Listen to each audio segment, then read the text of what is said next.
And this is where I want to link it in now to the looking in particular at Egypt. We could take this idea and look at it anywhere in the world. But what I'm going to talk about tonight in particular is Egyptian religion, which, when you see it sort of fully formed in dynastic, historical Egypt, is very, very complicated. Can be very confusing because there are so many ramifications of it. But if you think back to how it originated, you go back to the origins of agriculture, which will be about 8,000 BC. Before that, you've got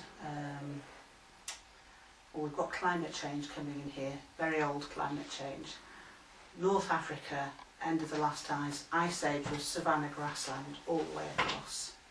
And it was after the last ice age, 10,000 BC, started to recede, you start to get a gradual drying out of parts of Africa, so that you get gradual desertification, which puts pressure on human beings, pressure on animals. And you have, I don't know if you're familiar, has the writing implement gone? There they are. Here's some writing implements.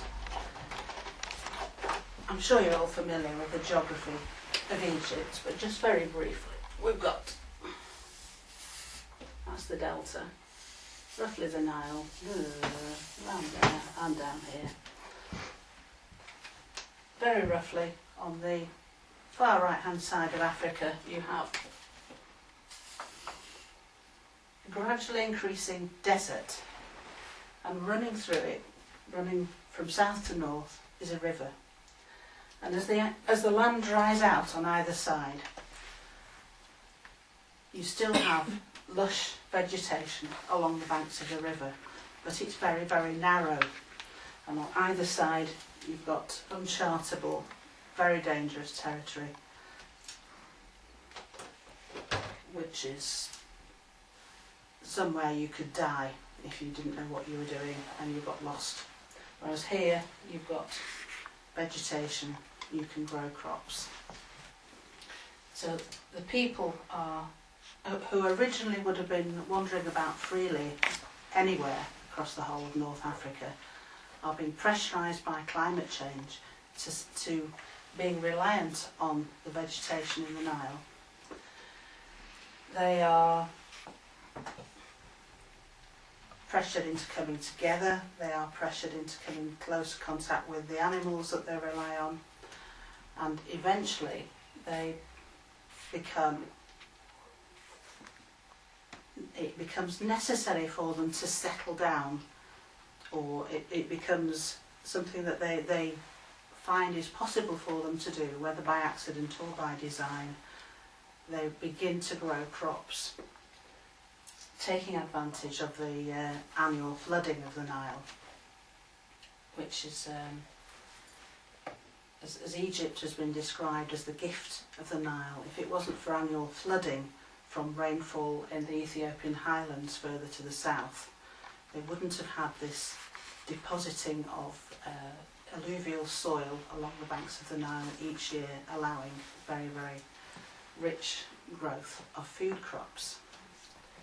So along the banks of the Nile itself, you have civilization developing through people coming together and organising themselves into groups to work to dig irrigation canals to retain the water so that it doesn't run away too quickly. And I would say that's really the origin of Egyptian civilization, is people taking advantage of this particular terrain in order to grow crops and becoming organised. And to become organised, you very often need not just a group of people to come together, but sometimes you will find particular people naturally start to order other people around to organise things. Some people think faster than others, so you get a kind of hierarchy developing in the situation. And this is how the Egyptian rulers starting off as local chieftains, and gradually you emerge with a pharaoh ruling the whole country. That's a very, very simplistic way of looking at it, but it's to do with the terrain, it's to do with climate change, it's to do with the pressures on human beings who for several thousand years now have been developing language, have been developing a culture which is particularly attuned to this environment. Now, the environment that you have here is basically a desert with a roughly south-north axis of a very narrow band of civilization. You have communication, which is easier by river than it is by land. People can move up and down. You have the sun rising in the east and crossing more or less at right angles the river and setting in the west. So you're starting to begin to see a structure to the environment and a structure to the mindset of people living in that environment, which has quite strict pairs of opposites. The west-east axis, the south-north axis, the narrow band of cultivated land where civilization rules as opposed to the wild, uncharted, dangerous desert. And this is beginning to have an effect on the mindset of the people who live there. And gradually, obviously, over time, ideas that the people develop related to this environment begin to crystallise so that you have, I think, that the memories of this process, which become crystallised into the religious myths and stories and ideas.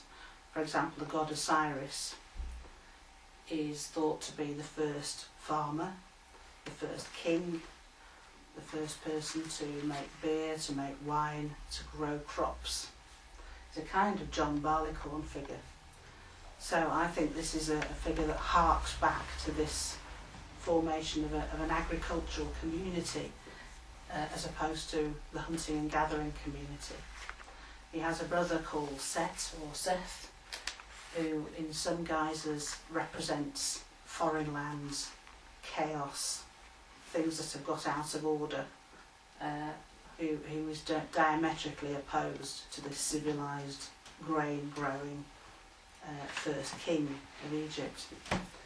So that's your sort of structure of the terrain of the land, which influences how the people think, the imagery that they use. Then obviously you have all of the animal life that lives in the area. I think you could learn a lot about Egyptian religion by watching, say, a David Attenborough type wildlife programme about Egypt, because you have this rich, teeming life, fish in the rivers, hippopotami, crocodiles, all kinds of birds, mammals, dangerous animals, domesticated animals, and all of these exhibit different types of behaviour which the Egyptian people will have understood very well. They were very keen observers of nature, of each other, and used the attributes of these different creatures to communicate ideas of different forces within nature, and also different attributes of human behaviour as well. So you have the symbolism of animals, which will represent both what's going on inside a human being, and also represent powers within the universe, activities, forces which you have to deal with in the universe. So that's scene setting, really. You've got the development of human beings, development of symbological thought, the pressure of the environment, people becoming able to communicate and to work together to create civilization.